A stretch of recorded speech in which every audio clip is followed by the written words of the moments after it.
Capítulo 1. Que puede ocultar una madre tan perfectamente que ni su propia hija lo sospeche durante toda la vida. El último suspiro del abuelo fue solo el comienzo del verdadero desastre. Era una mañana de domingo tan tranquila que la casa de los Gutiérrez parecía una fotografía vieja y amarillentas. El reloj de péndulo sonaba como siempre, el olor a pan tostado flotaba, y Laura, con su paciencia heredada y sus manos torpes, ayudaba a su abuelo a abotonarse la camisa. No era un deber, era un ritual. Después de que su madre se marchó para atender la tienda, los domingos eran para ellos dos y su café demasiado cargado. Laura siempre había sentido que el mundo era predecible, incluso aburrido. Su abuelo, don Ernesto, era el último pilar de esa estabilidad, un hombre de otra época, duro para la ternura pero blando para los secretos. Laura nunca pensó que el mayor estaba a punto de estallar justo en el corazón de la familia. Ese día, cuando Laura le llevó su medicina y le arregló la manta, el viejo le tomó la mano con una fuerza inusual. Sus ojos, normalmente tan serenos, brillaban ahora con un miedo que Laura no reconocía, y entonces, con voz rota, le susurró: «No sabes la verdad sobre tu madre. Nunca confíes en las fotos antiguas, Laura». ¿Broma? ¿Un desvarío? Por un segundo, Laura sonrió con ironía, su especialidad para todo lo incómodo, pero algo en la mirada de don Ernesto congeló la burla en su boca. «¿Qué quieres decir, abuelo?». Intentó reír, él solo negó, apretando su mano. «Busca la carta azul», y soltó el aire como quien se rinde. Laura no entendió nada. Esa mañana siguió su curso con la misma apariencia de siempre: desayuno, regaño por el desorden, la radio sintonizada en el noticiero, pero ahora, cada vez que su madre le ofrecía café, Laura miraba sus manos, temblorosas, demasiado ocupadas, demasiado perfectas. Esa misma noche, Laura no pudo dormir. El viento golpeaba las ventanas, la sombra de los árboles dibujaba monstruos en la pared y el nombre Carta Azul latía en su cabeza como un segundo corazón. ¿Una carta? ¿Por qué azul? ¿Qué verdad no sé sobre mi propia madre? Revolvió cajones, libros viejos, hasta cajas con fotos de la infancia. Encontró álbumes donde su madre sonreía, siempre igual, siempre tan controlada que parecía imposible que hubiera algo fuera de lugar. Nunca confíes en las fotos. En el último cajón del armario de su abuelo, detrás de unas bufandas, sintió algo duro y frío, una pequeña caja de lata. Dentro, una carta. Sí, pero no era azul, era una hoja vieja, doblada tantas veces que parecía que podía romperse en cualquier momento. Con el corazón al galope, Laura pensó: ¿y si el secreto es peor de lo que imagino? ¿Si después de leerla ya no podré ver a mi madre igual? Leyó el primer renglón. Para Laura, cuando ya nada tenga sentido. Todo cambió en ese instante, y ni siquiera había leído la carta completa. Lo que pasó después lo cambió todo. No querrás perderte cómo se desarrolla. Capítulo 2. ¿Hasta dónde llega el silencio cuando se convierte en el guardián de la familia? La carta escondida era solo el primer hilo de una red mucho más grande y más oscura de lo que Laura podría soportar. Laura sostuvo la carta, como si fuera dinamita. Cada pliegue parecía crujir con secretos que no deberían ser leídos bajo la luz tenue de su habitación de infancia. Se sentó en el borde de la cama, el reloj marcando las 2:15 de la madrugada, y respiró tan hondo como si fuera a zambullirse en agua helada. Cuando ya nada tenga sentido, ¿cómo podía no tener sentido una vida entera? Desdobló la hoja con dedos temblorosos. La letra era reconocible, pero forzada. La caligrafía de su madre, esa misma madre que jamás olvidaba una cita ni una factura, pero que aquí escribía como si ocultara cada palabra, incluso de sí misma. Laura, si estás leyendo esto es porque Ernesto ya no está y bueno, yo tampoco debería estar cerca. Perdóname por las paredes que he construido, por los silencios y por los gritos. Te debo una verdad que puede doler más que cualquier mentira.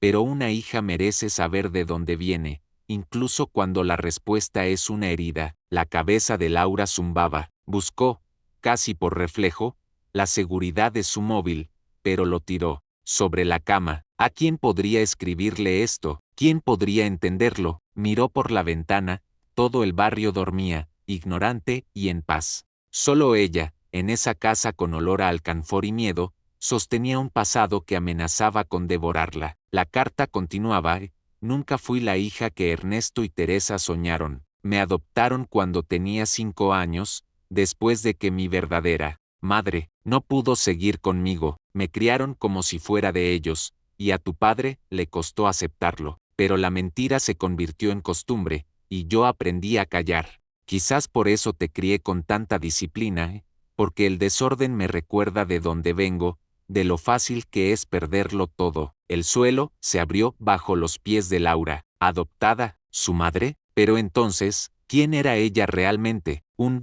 enojo frío le subió por el pecho. Quiso reírse. Claro, mamá, y yo soy la reina de Inglaterra. Pero la letra era clara, el temblor de la tinta no mentía. Miró la foto familiar en el buró. ¿De verdad no se parecía a nadie? ¿Por qué nadie había notado nada? Por primera vez, Laura sintió vergüenza de su propio desconcierto. Había pensado que conocía cada recoveco de la casa, cada manía de su madre, pero ahora era como estar viviendo con una extraña. La carta terminaba con una frase que no supo cómo interpretar. No te conformes con lo que yo te diga. Si buscas la verdad, ve a la vieja farmacia. Dile a doña Celia que vas de mi parte. Ella sabe cómo empezó todo. La rabia y la confusión se le enredaron en la garganta. ¿Más secretos? ¿Ahora resulta que todo el pueblo está metido en esta obra de teatro? No pudo dormir. Por la mañana, su madre le sirvió café, demasiado fuerte, como siempre, y le preguntó si había soñado con el abuelo. Laura la miró largo rato. No, mamá, hoy no he soñado nada, respondió, por primera vez, sin saber si era verdad o mentira. Al salir rumbo a la farmacia, la ciudad le pareció ajena, los mismos perros callejeros, las mismas cortinas a medio bajar. Pero ahora cada esquina podía esconder una pieza más de su historia. La señora Celia, detrás del mostrador, la saludó con esa sonrisa a medias que ponía para todos, pero cuando Laura pronunció el nombre de su madre, la mujer dejó caer un frasco. Ven, niña, susurró, cerrando la puerta tras de sí. Es hora de que sepas lo que nadie aquí quiere recordar. Esto es la culminación. Todo lo que esperabas está justo aquí. Quédate para ver cómo Laura pone todo patas arriba. Capítulo 3, que se oculta detrás de las paredes de una farmacia de barrio cuando toda la ciudad parece saber algo menos tú. Laura estaba a punto de escuchar una verdad que haría tambalear los cimientos de su propia identidad. El olor a alcohol y lavanda flotaba en la pequeña farmacia, pero a Laura le pareció percibir algo más, miedo, como si las paredes mismas guardaran un secreto demasiado pesado. Doña Celia, que siempre le ofrecía caramelos de menta y consejos gratuitos sobre el resfriado, ahora la miraba como si fuese una adulta perdida y no la hija de Maribel. Así que por fin tu madre se decidió, murmuró la mujer, cerrando las persianas y apagando la luz del letrero. Laura sintió un escalofrío recorrerle la espalda. No lo sé, señora Celia, solo me dejó una carta. Decía que usted sabe cómo empezó todo. La farmacéutica suspiró, se quitó las gafas y se sentó detrás del mostrador, invitando a Laura a hacer lo mismo. Tu madre fue la niña más fuerte que he conocido, y también la más sola. Celia revolvía un frasco de pastillas, como buscando coraje en el ruido. Por primera vez en años, Laura no interrumpió. ¿Por qué nadie me dijo nunca nada?, preguntó, tratando de contener la voz. Celia alzó una ceja, porque en este pueblo, las cosas se entierran antes de que germinen. Y las mentiras, bueno, a veces son más cómodas que la verdad. El relato se fue desgranando entre silencios, miradas de reojo y frases a medias. Maribel, la madre de Laura, no solo era adoptada, su madre biológica, Leticia, había trabajado en la farmacia como asistente, muchos años atrás. Un escándalo la expulsó del pueblo, la acusaron de robar medicamentos para ayudar a mujeres en problemas, mujeres a las que nadie quería ver ni oír.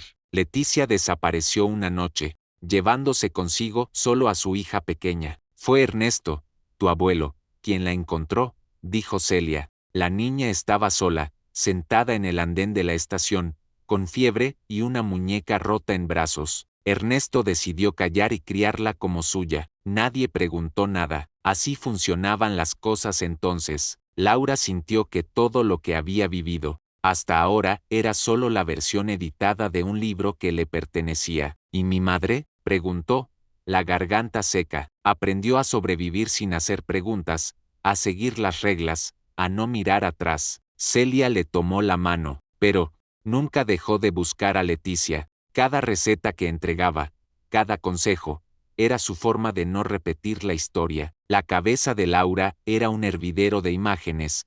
Su madre planchando compulsivamente, guardando todo en cajas etiquetadas, corrigiendo hasta el más mínimo error. ¿Era todo eso miedo de perder otra vez? De pronto, Laura se acordó de algo que siempre le molestó. Nunca había fotos de su abuela en casa. Su madre esquivaba el tema con excusas banales, nunca con nostalgia. Ahora lo entendía. ¿Y si Leticia está viva?, se atrevió a preguntar. Celia dudó un momento, como quien evalúa si merece la pena romper la última pared del secreto. A veces, la gente que más queremos está más cerca de lo que pensamos. Celia le entregó un sobre amarillo, envejecido. Esto llegó hace meses. Tu madre nunca lo abrió. Es de Madrid. Laura tembló. ¿Qué hago si todo es cierto y nada es como creí? Celia le sonrió con amargura. A veces, niña, lo único que queda es leer hasta la última página, aunque duela. Laura salió de la farmacia con el sobre en la mano y el corazón en ruinas. Las calles ya no eran familiares. Cada sombra parecía una pregunta sin respuesta. Pero lo que encontró dentro del sobre no era solo una carta, era una foto, una mujer de ojos claros y sonrisa triste, abrazando a una niña con una muñeca rota. Esto no ha hecho más que empezar. La verdad está a punto de volverse insoportable. ¿Estás listo para el próximo giro? Capítulo 4. ¿Hasta dónde puede llegar una mentira cuando la sangre y los recuerdos se entrelazan? Laura ya no solo busca respuestas, sino un sentido a todo lo que alguna vez llamó hogar. Laura caminó de vuelta a casa como si cada paso fuese ajeno, el sobre amarillo apretado contra el pecho, la foto filtrando luz entre sus dedos, la sonrisa de la mujer desconocida, Leticia, su abuela, la perseguía como un eco en la memoria, una imagen que a la vez le era imposible y familiar. El cielo parecía más bajo, y el aire, más denso, como si el mundo estuviera a punto de caerle encima. Entró en casa sin hacer ruido. Su madre estaba sentada en la mesa de la cocina, repasando facturas con una expresión tan dura que por un segundo Laura casi no la reconoció. Pensó en guardar el sobre, fingir normalidad, tragarse todo como lo había hecho siempre. Pero ese día, el miedo ya no podía más que la necesidad de saber. Dejó el sobre en la mesa. ¿Por qué nunca me contaste nada? Su voz sonó más fuerte de lo que pretendía. Maribel levantó la mirada, primero confundida, luego resignada. ¿Qué es eso? ¿La verdad, o parte de ella, al menos? Laura deslizó la foto hacia su madre. ¿Ella es Leticia, mi abuela? Un no. Silencio como el del fondo de un pozo se instaló entre ambas. Maribel tomó la foto con manos temblorosas, sus ojos llenándose de una mezcla de rabia y dolor.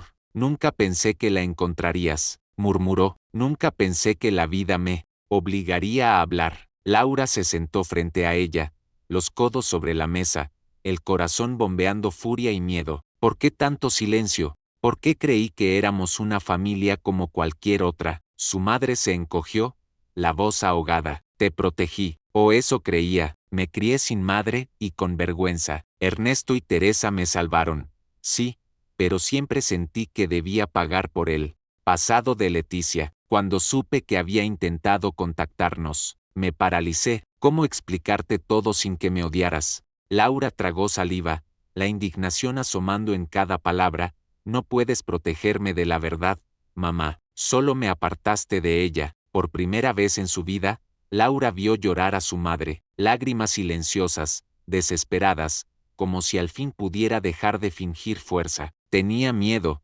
dijo Maribel, a ser rechazada, a que me preguntaras por un pasado que yo misma no entendía. ¿Sabes lo que es vivir con la sensación de que cualquier error te despojará de todo? Laura no supo qué decir. El resentimiento y la compasión chocaban dentro de ella, como trenes en una misma vía. ¿Qué hago ahora con esto?, susurró, más para sí que para su madre. Maribel limpió sus lágrimas y le tendió la carta del sobre. Léela. Quizá encuentres algo de paz donde yo solo hallé miedo. La carta era breve. Querida Maribel, sé que no merezco tu perdón. Sé que tu vida fue mejor sin mí, pero aún sueño con verte una última vez, aunque solo sea de lejos. Estoy vieja y cansada, pero nunca he dejado de ser tu madre. Si alguna vez quieres hablar, estaré aquí. Siempre.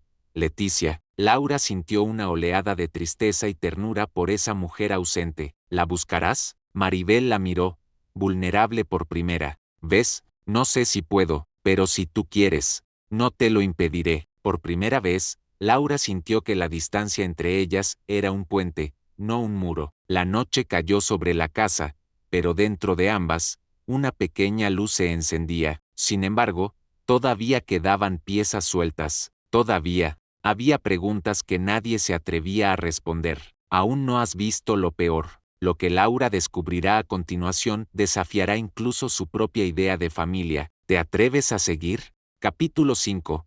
¿Puede una familia reinventarse cuando la verdad es lo único que queda? Laura está a punto de enfrentar el momento que cambiará para siempre el significado de la palabra madre. La decisión flotaba en el aire como una tormenta, que se rehúsa a caer. Laura pasaba los días en una especie de letargo, trabajando en la tienda, lavando platos, cruzando miradas con su madre, pero sabiendo que cada gesto, cada palabra, era un ensayo para el encuentro que vendría. Por la noche, la carta de Leticia descansaba bajo su almohada, como un talismán y una carga. A veces, Laura la leía en voz baja, intentando imaginar a esa mujer en Madrid. ¿Se parecería a ella? ¿Llevaría los mismos gestos nerviosos, las mismas manías para ordenar el mundo? Fue Maribel quien, una tarde cualquiera, irrumpió en él. Silencio, si vas, no quiero que vayas sola, dijo, con voz ronca, casi avergonzada. No sé si estoy lista para verla, pero, soy tu madre, lo que venga, lo enfrentamos juntas. El viaje a Madrid fue un largo suspiro contenido. Ninguna habló demasiado. Cada parada, cada paisaje por la ventanilla, era un recordatorio de que el pasado no estaba muerto, solo esperaba ser mirado de frente. La dirección era vieja, escrita con trazo inseguro en el sobre, un edificio gris, casi anónimo, en las afueras de la ciudad. Laura tomó la mano de su madre. ¿Estás segura?, susurró. Maribel asintió, mordiéndose los labios. Llamaron al timbre. El portón tardó en abrirse. Una mujer delgada, de cabello blanco recogido y mirada alerta, apareció en la puerta. Por un instante, nadie supo qué decir. Fue Laura quien rompió el hielo. ¿Leticia? La mujer la miró, después miró a Maribel, y sus ojos se inundaron. Maribel, hija, balbuceó, la voz rota por décadas de espera. El abrazo fue torpe, largo, desesperado. Maribel temblaba. Laura sintió el peso de todas las historias no contadas caer entre ellas. No hubo reproches, solo lágrimas, sollozos ahogados, y una pregunta muda: ¿por qué tomó tanto tiempo? Dentro del pequeño apartamento, el olor a sopa y alcanfor lo llenaba todo. Leticia preparó té, sus manos temblaban tanto como las de Maribel. Hablaron de todo y de nadas, de muñecas rotas, de trenes, de un pueblo donde las mentiras servían para sobrevivir. Laura observaba, sintiendo que veía una película donde todos los personajes eran suyos y, al mismo tiempo, lejanos. Sé que no puedo recuperar el tiempo perdido, dijo Leticia, con una humildad devastadora, pero quisiera conocerlas, saber si puedo ser algo más que un fantasma en sus vidas. Maribel sonrió por primera vez en días,